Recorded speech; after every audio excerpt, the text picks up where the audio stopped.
Bueno, buenas tardes a todos. El día de hoy vamos a dar continuidad a la clase o a nuestro curso de inmunología básica con la tercera clase titulada Los anticuerpos, sus ligandos y sus receptores, asesorada por el doctor Carlos Macuser. Ay, una disculpa porque soy nueva moviéndole. La clase pues está basada principalmente, aunque de algunos otros artículos, principalmente en este libro de Inmunología, Biología y Patología del Sistema Inmunitario de Regueiro González. Y algunas de las abreviaturas que más van a ver en las diapositivas son antígeno, inmunoglobulinas y anticuerpos, para todos estar bien en el mismo canal. Bueno, como introducción, el reconocimiento del antígeno es la base sobre la que se asienta la respuesta inmune específica, tanto de las respuestas mediadas por linfocitos B como por las mediadas por linfocitos T. Las inmunoglobulinas son las moléculas específicas para antígeno producidas por los linfocitos B y el principal papel de estas células, de los linfocitos B, es la respuesta inmune, por lo tanto, la síntesis de muchas de las inmunoglobulinas. Las inmunoglobulinas son un grupo amplio de proteínas presentes en el suero y de fluidos tisulares. Estas, al encontrarse de manera soluble en el suero, se les denomina anticuerpos, y cuando están anclados a la membrana de los linfocitos B, se les denomina receptores de células B, o están de manera de receptores, los BCR que conocemos. El nombre de inmunoglobulina se debe a que son globulinas proteicas séricas distintas a la albúmina, inmunitarias. Entonces entendemos que los anticuerpos son proteínas producidas por las células plasmáticas derivadas de los linfocitos B. El organismo produce un anticuerpo distinto para cada antígeno, lo que hace que la reacción de antígeno-anticuerpo sea específica. Ya hablando un poquito más de la estructura de los anticuerpos, estas son proteínas que constan de 4 cadenas polipeptídicas iguales, 2 a 2 y unidas por puentes disulfuro. Están formadas por 2 cadenas ligeras de 25 kilodaltones y 2 cadenas pesadas de entre 55 y 77 kilodaltones. Las 2 cadenas pesadas se unen la una a la otra mediante puentes de azufre. Todas las moléculas de anticuerpo comparten el mismo patrón estructural y poseen características físico-químicas muy similares. En la imagen podemos apreciar la inmunoglobulina como heterodímeros que están formados por, como les comenté, las cadenas ligeras, perdón, que son las naranjitas, y las 2 cadenas pesadas idénticas, que son las azules, las cuales están unidas por el puente disulfuro, que son los rojitos que se ven ahí. Hay 9 isotipos de cadenas pesadas. Tenemos la mu, la delta, gamma, alfa y épsilon, y 2 cadenas ligeras, que son la kappa y la lambda. Las inmunoglobulinas formadas por cada uno de estos tipos de cadenas pesadas se conocen como IgM, IgD, IgG, IgA e IgE, respectivamente, y pueden contener cualquiera de los 2 tipos de cadenas ligeras, tanto la kappa como la lambda, que son funcionalmente idénticas. En este cuadro, principalmente me gustaría como que se observen cómo están los 5 tipos de inmunoglobulinas, de los anticuerpos, y existen pequeñas variaciones dentro de las moléculas de los isotipos, tanto de la IgG como de la IgA, que permiten diferenciar 4 subclases de inmunoglobulinas para la IgG, de la 1 a la 4, y 2 subclases o 2 subtipos de IgA, la 1 y la 2. También que noten la estructura, la mayoría son monoméricas, a excepción de la IgA y la IgM, que más adelante vamos a ver que estas se polimerizan, y pues la IgA, al ser secretada, se hace dímero, y la IgM se secreta como pentámero. Todas las cadenas pesadas de los anticuerpos comparten amplias regiones y son de secuencias, son estas secuencias las responsables de las propiedades físico-químicas e inmunológicas comunes de las inmunoglobulinas, pero existen regiones únicas en cada isotipo que les confieren la capacidad de unirse a determinados receptores celulares u otras moléculas, y con ello, como el complemento, por ejemplo, y con ello la posibilidad de activar determinadas funciones efectoras del sistema inmune. Ahorita nos vamos a enfocar más que nada a la parte estructural, y más adelante vamos a hablar de la segunda parte del cuadro, que es las funciones de los anticuerpos. Al cortarse una inmunoglobulina por distintas proteasas como la pepsina o la papaína, se liberan 2 fragmentos proteicos, tanto la fracción, estos son funcionales y estructuralmente diferentes. Tenemos la FAP o la fracción de unión antígeno, que le da la capacidad de interacción específica con antígeno, y el fragmento cristalizable, que confieren funciones efectoras asociadas al isotipo del anticuerpo. Este se une el complemento a los receptores de las inmunoglobulinas y pues apoya a la función de cada uno de estos anticuerpos. Cada cadena tiene una región constante y otra variable. Tanto las cadenas pesadas como las cadenas ligeras de las inmunoglobulinas están formadas por una unidad estructural básica de 110 aminoácidos que se repite de 4 a 5 veces en las cadenas pesadas y de 2 veces en las cadenas ligeras. Este se le llama dominio de inmunoglobulina. Este está constituido, como les comento, con 2 láminas beta, cada una integrada por 3 o 4 hélices antiparalelas, estabilizadas por interacciones hidrofóbicas, y un puente disulfuro intercatenario entre 2 cisteínas. Cada una pertenece a una de las hélices de cada lámina. En la imagen se puede apreciar cómo en los dominios variables, las regiones que son estos de, no sé si se alcanza a ver lo que yo señalo. Se alcanza a ver, Amix. Ah, se alcanza a ver. Ok. Sí, tú síguele. Ok. Bueno, en la imagen podemos ver en los dominios variables las regiones de hipervariabilidad, que son, a ver, aquí, que forman 3 lazos que quedan expuestos hacia el exterior y forman el sitio de interacción con el antígeno. Un poquito más, ahorita vamos a ver otras imágenes que ejemplifican mejor esas regiones de hipervariables. Cada cadena tiene una región constante y otra variable. La comparación de las secuencias de los dominios de las cadenas pesadas y ligeras de cada isotipo de inmunoglobulina revela la existencia de una gran variabilidad en el dominio amino terminal, y el primer dominio próximo al extremo N-terminal se conoce como dominio o región variable, que es estos de acá arriba. Y el resto de los dominios hacia el extremo carboxilo terminal, que es acá como la base, por así decirlo, del anticuerpo, se encuentran altamente conservados y por ello se les denomina dominios constantes. Las cadenas ligeras, tanto la kappa como la lambda, poseen solo un dominio constante y, sin embargo, las cadenas pesadas poseen 3, o se pueden poseer 3, como la IgG, la IgD o la IgA, o pueden poseer 4, como la IgM y la IgE, que se nombran desde el extremo N-terminal, como vemos ahí, desde CH1 hasta CH3.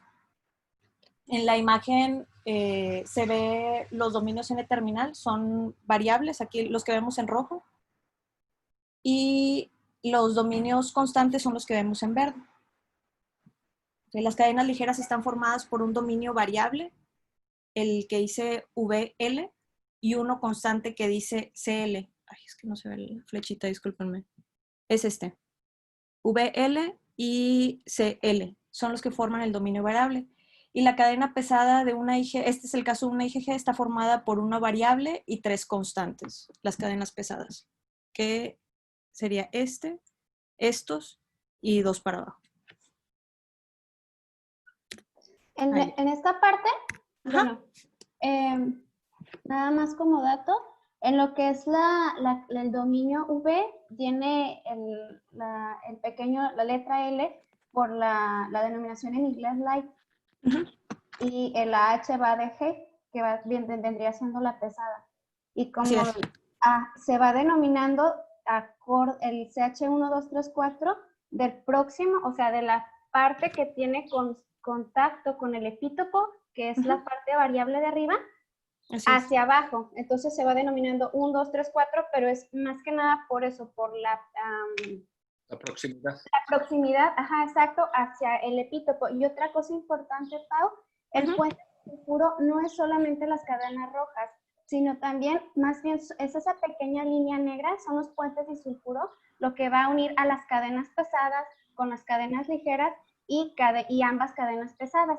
Lo que tú señalaste, esas pequeñas líneas rojas, es lo que se denomina como puente bisagra, y es lo que permite a la inmunoglobulina, no sé si me veo, bueno, creo que sí tengo el video, le permite a la inmunoglobulina hacer esto. Y eso va a ser algo muy importante en el momento cuando la inmunoglobulina tiene papel de receptor, es decir, cuando la inmunoglobulina se encuentra transmembrana y se encuentra como receptor en el linfocito B, y precisamente ese movimiento va a ser lo que le va a permitir detectar o unirse hacia los antígenos, ¿sí? Le da como una amplitud de movimiento. Exacto, O sea, esa bisagra es lo que permite. Si estuviera rígido, a lo mejor no habría una buena, pues pues una buena anclaje, vamos a decirlo de esa manera, ¿no? Con el receptor. Entonces eso le da un poquito más de amplitud. Exactamente. Así es. A ver. Ok. La variabilidad en las regiones variables no es uniforme. Se concentra en 3 segmentos cortos que son 10 aminoácidos no contiguos en la secuencia denominados regiones hipervariables, que son estas que se encuentran aquí.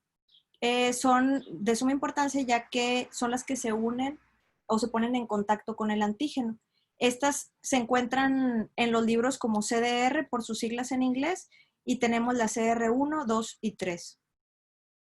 Las secuencias que se encuentran seguidas de estas regiones de hiperviabilidad se denominan frame regions, que son las responsables del plegamiento en los dominios variables de tipo de inmunoglobulina.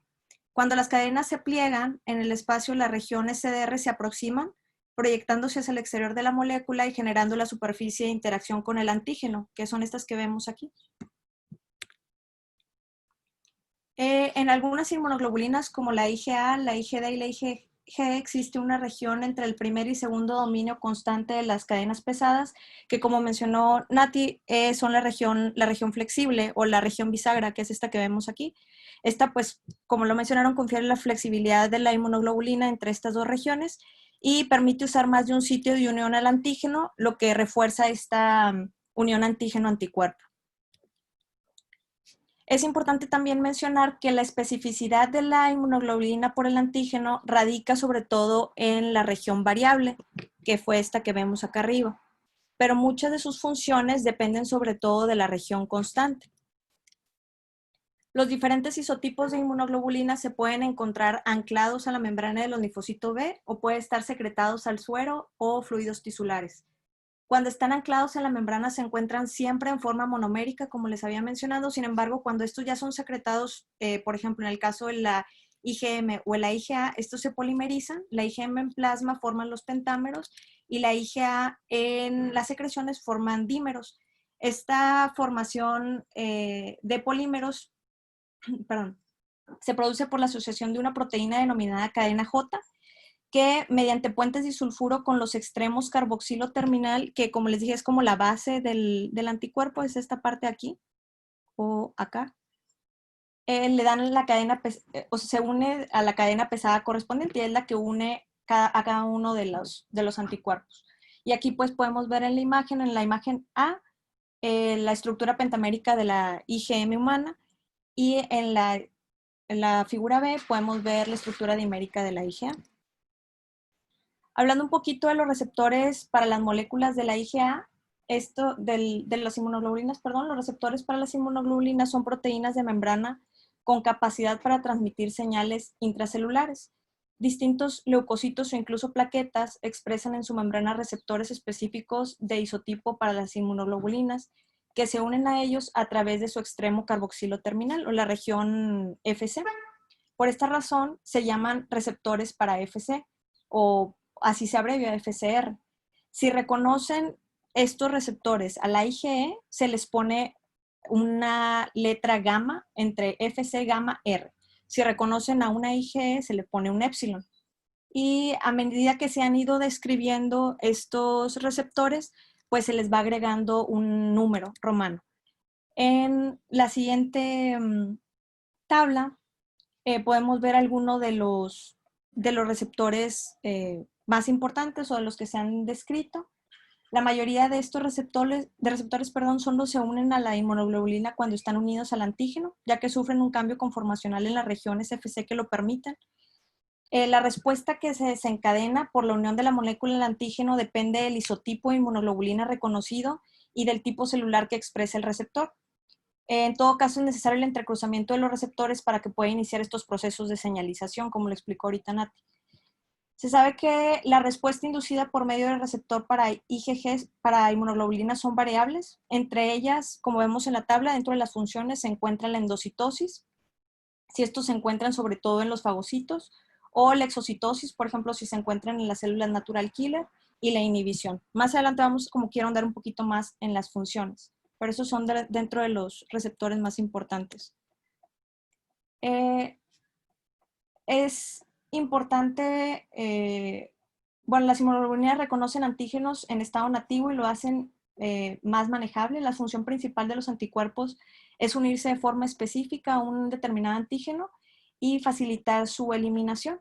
Es importante para entender la función de los anticuerpos entender o definir qué es un antígeno. El antígeno es cualquier molécula que puede inducir o unirse de forma específica a un anticuerpo. Y los aptenos son moléculas pequeñas que son incapaces de inducir una producción de anticuerpos por sí mismos, pero que unidas a otras más grandes se comportan como antígenos. Algunos antígenos son polisacáridos bacterianos, pero en su mayoría los antígenos frente a los que se desencadenan estas respuestas inmunes son de tipo proteico, por ejemplo, las cubiertas de los virus. Debido a que las moléculas antigénicas son mucho más grandes que su región de unión con el anticuerpo, estos se unen únicamente a ciertas regiones denominadas epítopos, los que les mencionaba hace ratito. Los epítopos se consideran la unión más pequeña de los antígenos, son las regiones inmunológicamente activas de los antígenos, como vemos en la imagen de arriba, son todos estos. Existen múltiples epítopos por antígeno, cada uno puede ser reconocido por un anticuerpo distinto, ya sea BCR en las células B o TCR en las células T. En el caso de los fosfolípidos o los azúcares complejos, los epítopos dependen de la propia estructura primaria de la molécula, pero en casos de ácidos nucleicos o proteínas, además de su estructura, el plegamiento de estas moléculas tiene un papel determinante para la formación de estos epítopos. Tenemos diferentes tipos, por ejemplo, los discontinuos o conformacionales, que están formados entre 8 y 15 aminoácidos separados en la secuencia, que se encuentran próximos en el espacio. Aparecen debido al plegamiento tridimensional de las proteínas y su forma geométrica es la que le da la especificidad. Si la proteína se naturaliza, no se reconoce este epítopo. Los continuos o lineales están formados por aminoácidos contiguos de la secuencia proteica, solo son accesibles al anticuerpo si se encuentran en la superficie de la proteína y pueden reconocerse y funcionar como epítopos cuando las proteínas se desnaturalizan.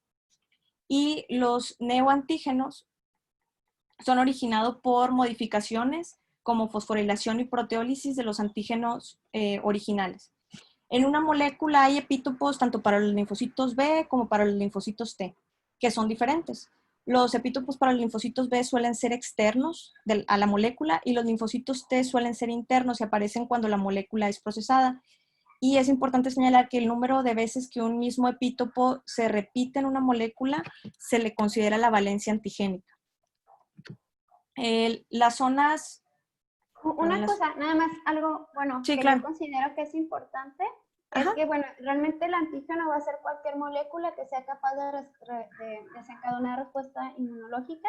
Sí. De estos puede ser un antígeno que va a ser, pues, precisamente el que va a tener la capacidad de que una vez que desencadena esta respuesta, cada que tenga contacto, la respuesta va a incrementar, ¿sí? Okay. También podemos tener lo que son los tolerógenos, que son moléculas o proteínas que van a desencadenar una respuesta, pero después, dependiendo la cantidad a la que se someta o se le administre al organismo, cada vez la respuesta va a ser menor y esto es lo que nosotros vamos a tener con las vacunas. Y ya después vamos a tener los aptenos, que ahorita hablamos de los aptenos. Dentro de los antígenos, dependiendo su naturaleza química, va a ser como lo que va a desencadenar. La gran mayoría, pues sí pueden ser proteínas, como ya lo dijiste, pero también puede ser polisacáridos, que eso es lo más importante, sobre todo para las bacterias, los lípidos, los ácidos nucleicos, y también pueden haber como formas mixtas, como las glicoproteínas, los glicolípidos. Los aptenos, bueno, los antígenos van a desencadenar la respuesta inmunológica por sí solos, no dependen de ningún acarreador o de nada más. Los aptenos, a diferencia de los antígenos, necesitan una molécula transportadora para presentarla y que el sistema inmunológico los pueda reconocer. ¿Por qué? Porque son moléculas muy, muy pequeñas, de muy pocos daltons, y el organismo en sí mismo no los puede reconocer. Esto es un concepto que tenemos que tener muy, muy en cuenta, muy claro, sobre todo para cuando vayamos a comenzar con el tema de dermatitis por contacto o de la alergia a los medicamentos, ya que por sí solas son moléculas muy pequeñas, pero cuando se unen a moléculas más grandes como transportadores o carrier, pues sobre todo con la globulina, van a ser capaces de que el organismo los pueda reconocer. ¿Sí me explico? O sea, que es una molécula muy, muy pequeña. Entonces llega la albúmina, se adhiere esta molécula, este apteno muy pequeño, y entonces ya va a ser capaz de que el sistema inmunológico lo pueda posteriormente reconocer. ¿Sale? Como dice Natalie, eso es bien importante en alergia a medicamentos y tiene mucho que ver el medicamento y las características farmacocinéticas, dependiendo del porcentaje de unión a las proteínas de cada medicamento, es qué tan alergénico o no va a ser un medicamento. Pero sí, definitivamente es un punto muy importante. Y estos antígenos, dependiendo la respuesta que generen en el organismo, va a ser el nombre que se le va a dar, pero la naturaleza química es la misma. Cuando desencadena una respuesta de hipersensibilidad, ya sea tipo 1 o tipo 4, va a ser conocido como alérgeno. Cuando desencadena una respuesta en el propio organismo, va a ser un autoantígeno, que lo más común es la enfermedad por lupus. Cuando desencadena una respuesta hacia un órgano nuevo, que vendrá siendo como el rechazo a trasplantes, son los aloantígenos.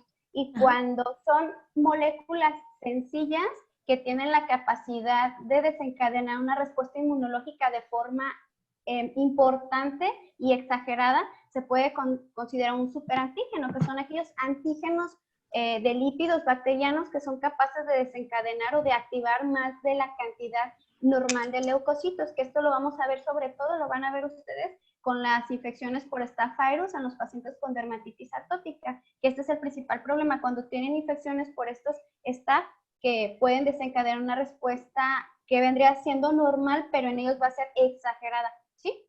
Sí. Ok. Creo que esto. Ok.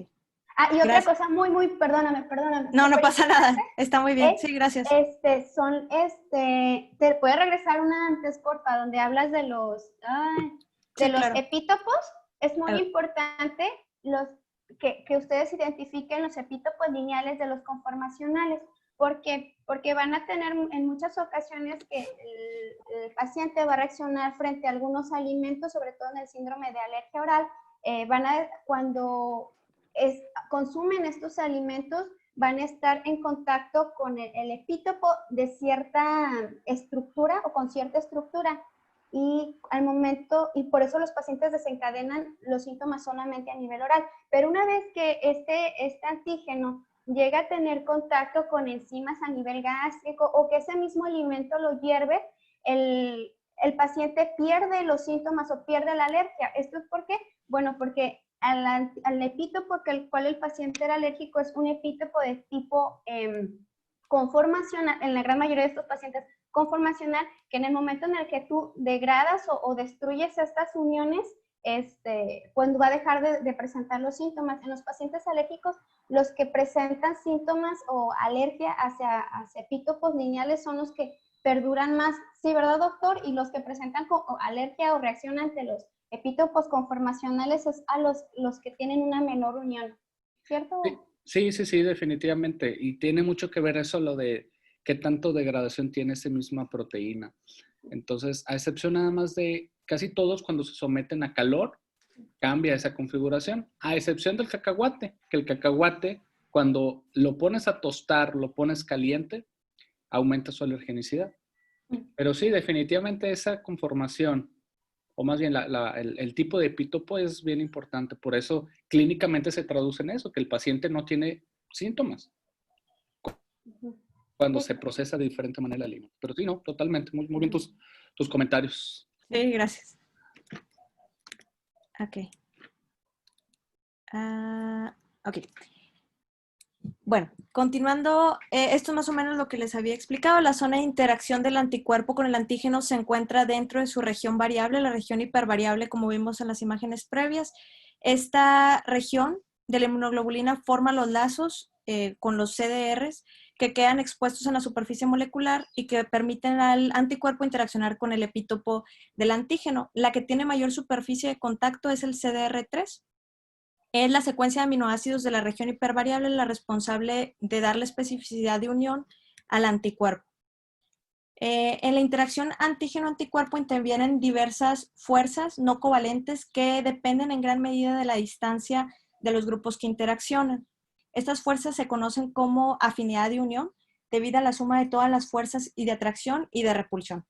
Estas fuerzas no covalentes son de las más débiles a las más fuertes, los puentes de hidrógeno, la interacción electrostática, fuerzas de Van der Waals y la interacción hidrofóbica. La vamos a ver en la siguiente imagen. Estas fuerzas se unen el antígeno con el anticuerpo, son enlaces no covalentes que requieren una estrecha proximidad de los grupos interactuantes. En la primera imagen vemos las uniones de hidrógeno que se deben a la formación de puentes de hidrógeno entre los átomos apropiados, tanto el nitrógeno como el oxígeno. En la segunda imagen vemos las fuerzas electrostáticas que se deben a la atracción de grupos con cargas opuestas. En la tercera imagen vemos las uniones de Van der Waals que son generadas por la interacción entre las nubes de los electrones, son las que se producen por el movimiento de átomos en la superficie de las moléculas. Esto genera un cambio electrónico. Suelen ser fuerzas débiles que no actúan sino cuando hay una gran proximidad entre el antígeno y el anticuerpo. Y la cuarta imagen son las uniones hidrófobas que pueden ser responsables de hasta la mitad de las fuerzas totales de unión del antígeno-anticuerpo. Estos repelen el agua y tienden a agruparse para excluirla. La distancia que favorece una unión óptima varía para los diferentes tipos de fuerzas. Estas fuerzas son débiles en comparación con las interacciones covalentes, pero tienen un carácter cooperativo. De esta manera, la existencia de múltiples interacciones débiles genera un considerable energía de enlace. Por ende, se puede decir que a fuerza de unión la fuerza de unión, depende de forma directa de la complementariedad espacial y de la carga entre el antígeno y el anticuerpo. Fíjense que, regrésate, o sea, este esquema está bien padre, porque de arriba hacia abajo te va diciendo cuáles son los enlaces más, digamos, que tienen una unión mucho más fuerza y que necesita cada vez menos distancia para unirse.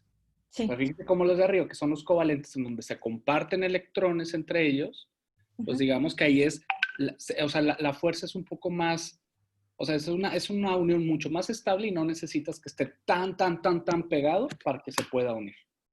¿De acuerdo? Entonces eso también da mucha variabilidad sobre qué antígenos, pues pueden ser más, se considera clínicamente más alergénicos otros por las características químicas con su receptor.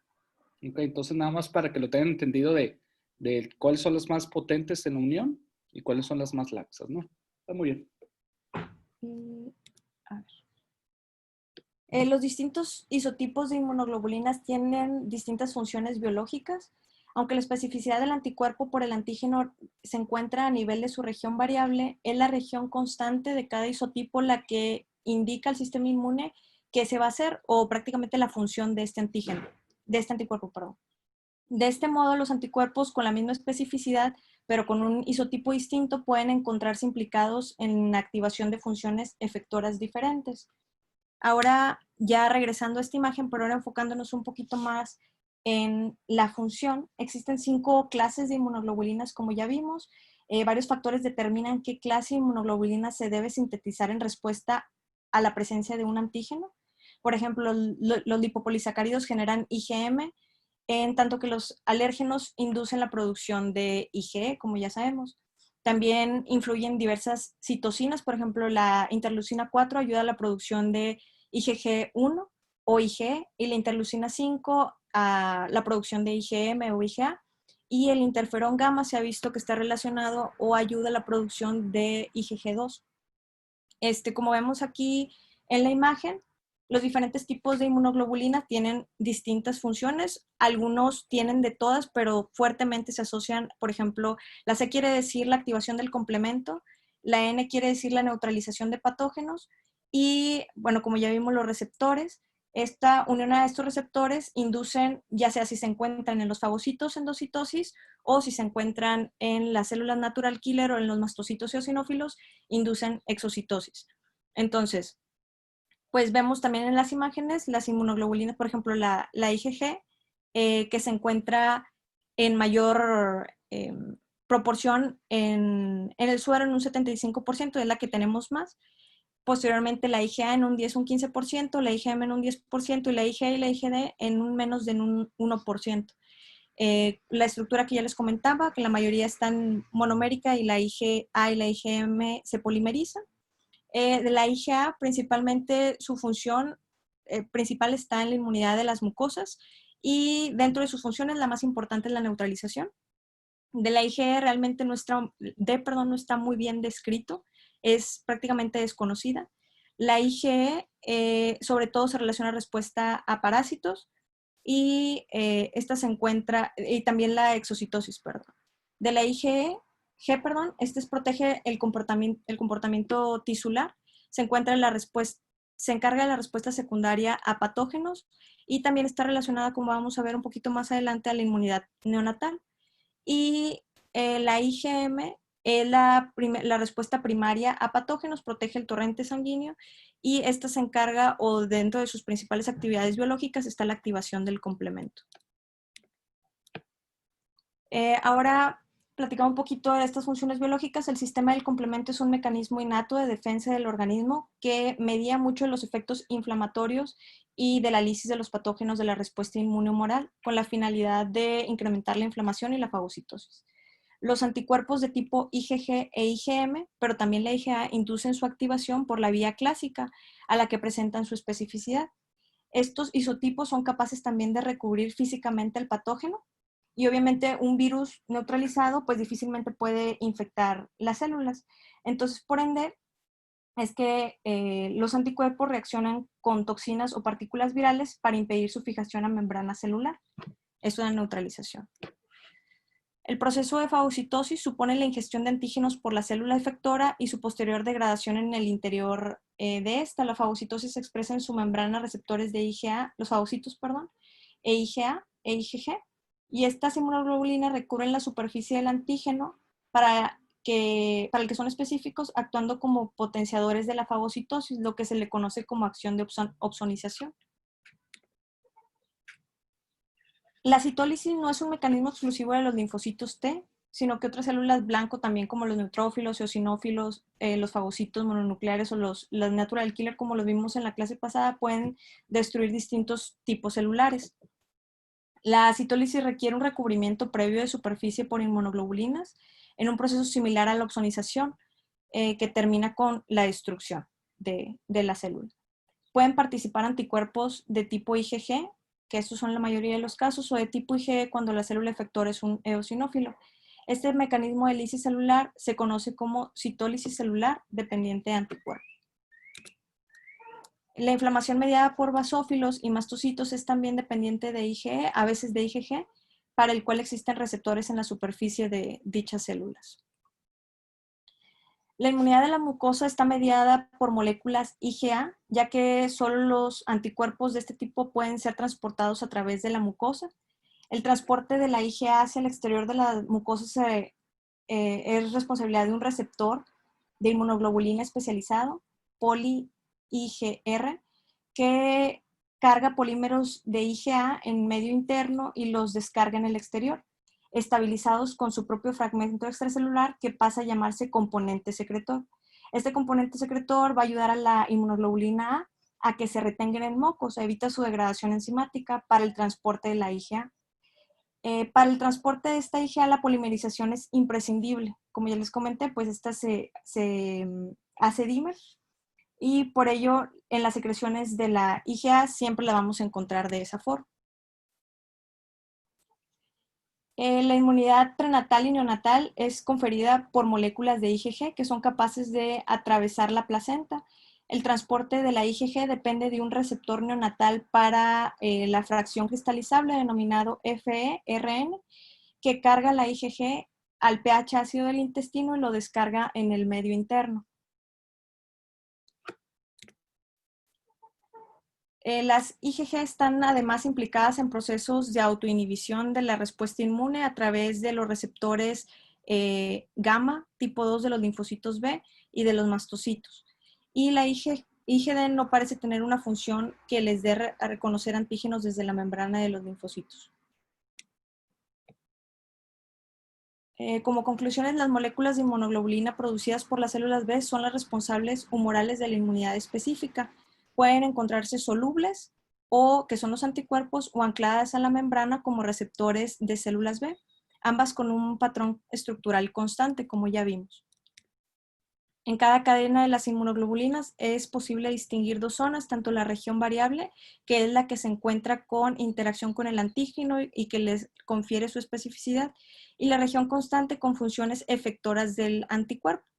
De acuerdo a pequeñas variaciones en la secuencia de aminoácidos de la región constante de las cadenas pesadas, se distinguen varias clases o isotipos de inmunoglobulinas, como ya vimos, las 5, y ya si es la IgA o la IgG, que tienen sus subtipos, pues hacen 9 en total.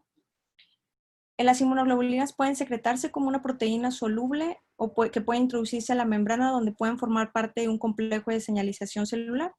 Y me pareció interesante el conocer, o sea, las bases de estas células o de estas moléculas, el conocerlas porque de ellas se han hecho pues múltiples estudios. Esto ha llevado a los científicos, perdón, a diseñar anticuerpos monoclonales, esto sobre todo en la primera mitad de los años 70, que estos se producen a partir de solo una clona de linfocitos B y reconocen un solo determinante antigénico. Y estos pues han sido muy importantes no solo en el laboratorio, sino se han usado ampliamente para investigación, para diagnóstico y tratamiento de múltiples enfermedades. Entonces pues es muy importante el conocer acerca de los anticuerpos. Aparte de que es base fundamental de todo el desarrollo de la cadena del sistema inmune. Y creo que ahí está. Oigan, pues, para empezar, felicidades porque las dos clases que hemos visto de inmuno, la verdad, están muy bien hechas. La verdad, les agradezco su interés y pues está muy completa. O sea, la verdad se abarcaron prácticamente todo lo necesario. No sé, Natalie, también, que tú eres acá muy, muy buena en inmuno. No sé si tú tengas algún otro comentario o algo, pero realmente yo creo que se cumplieron con todo lo necesario, ¿no? Sí, solo estuvo muy bien la presentación, solo que creo que hubiese sido un poquito mejor si hubieras puesto un poquito más de imágenes, Pau. Bueno, yo soy muy visual y yo entendí un poquito más los conceptos de antígeno, antígeno, viendo la imagen. Y hay imágenes muy bonitas en el ABAS y también pues en más libros, en el Honeywell, que hubiese sido un poquito mejor, pero yo creo que nada más eso. Pero estuvo muy bien la clase en general. Sí. Doctor, tengo un comentario. Gracias. Adelante. Sí. Pau, muy bien la clase. Fíjate que nada más lo de las inmunoglobulinas, Ajá. algo así como para que no se nos vaya por alto la cantidad de anticuerpos que se producen normalmente en el ser humano, a pesar de que para que nos hagamos como una idea de cuando aplicamos inmunoglobulina en un paciente que tiene una inmunodeficiencia, por ejemplo, normalmente se producen de 2 a 3 gramos. Sin embargo, la inmunoglobulina que más se produce es la A, pero dura poco tiempo en comparación con la inmunoglobulina G. Por eso es que tenemos mayor cantidad de inmunoglobulina G. ¿Y cuál es la vida media? Eso es lo que les quería recordar, que es de 3 semanas aproximadamente. 21 días. Sí. Lo otro es que cuando no sé si leíste eso de la constante de disociación, que es cuando el antígeno, el epítopo, se une a la inmunoglobulina. El epítopo del antígeno se une al anticuerpo. Ahí es importante también saber que un antígeno puede tener varios epítopos y estos significa que si un antígeno tiene varios epítopos, los anticuerpos pueden reconocer distintos epítopos en un antígeno. Entonces, por ejemplo, el caso de la inmunoglobulina M se puede unir incluso a 10 epítopos similares que tiene el antígeno y por eso es que la respuesta es efectiva. Básicamente eso. Gracias, Ligia. Muy bien. Pues muy bien. No sé si hay algún otro comentario o algo. Como quieran, en las siguientes clases ya vamos a platicar un poquito más de los linfocitos B y de todo el desarrollo, su expresión de genes, de los receptores y todo eso es la siguiente clase. Entonces, yo tengo y ya un pongo... comentario. Sí. Bueno, me gustó mucho tu clase, Amex. Gracias, Alex. Yo de lo que estuve leyendo, sé que ambos términos, antígeno e inmunógeno, se utilizan de forma indistinta, se Indistinta. utilizan como sinónimos, pero hay que entender que lo que se tiene que decir, o sea, como es la forma correcta, es que el antígeno puede ser cualquier molécula, no necesariamente que desencadene una respuesta inmune. Es decir, como dijo Nati, es una molécula o sustancia que viene ya sea externa o interna, pero no necesariamente va a generar la respuesta inmune. A diferencia del inmunógeno, que este sí induce una respuesta de tipo humoral o de tipo celular, o puede ser de ambas a la vez, dependiendo. Pero entonces, sé que se utilizan de la misma manera como sinónimos, pero yo creo que hay que entender la diferencia. Y respecto a lo que mencionó la doctora Ligia, también creo que es que se me salió la clase, entonces ya no vi si hablaste de la vida media, de las inmunoglobulinas. Bueno. ¿Sí? Que si hablaste de la vida media, porque como ella dijo, la que más dura va a ser la IgG, que va a durar hasta 21 días. La IgE va a durar aproximadamente unos 2 días. La IgA, si no me equivoco, 3 días. Y Una de ahí semana. que le sigue es la IgM, que dura aproximadamente de 4 a 5 días. Y también por eso, de eso depende la terapia de la inmunoglobulina o por qué se toma en un tiempo después de una infección, que era lo que le comentaba la doctora Carmen la otra vez. O sea, esta clase se relaciona con muchas cosas, ¿no? Y pues en general muy bien, nada más quería hacer esos 2 comentarios, ¿no? Gracias. Bien. Bueno, perfecto, ¿no? Pues muchas gracias a todos, gracias por todos complementar. Yo creo que es la mejor forma de complementar esa clase, que todos participen. Entonces, felicidades, sigan así con los demás y al final de cuentas hay que aprovechar lo mejor en estos tiempos. Mañana descansan también ustedes, ¿verdad? Sí, doctor. Excelente, pues mañana tienen un break. Bueno, Gracias, doctor. pues cuídense mucho, que pasen buenas tardes. Gracias. Igualmente. Gracias, Gracias. Bye bye. Gracias. la más Bye. inmunoglobulina.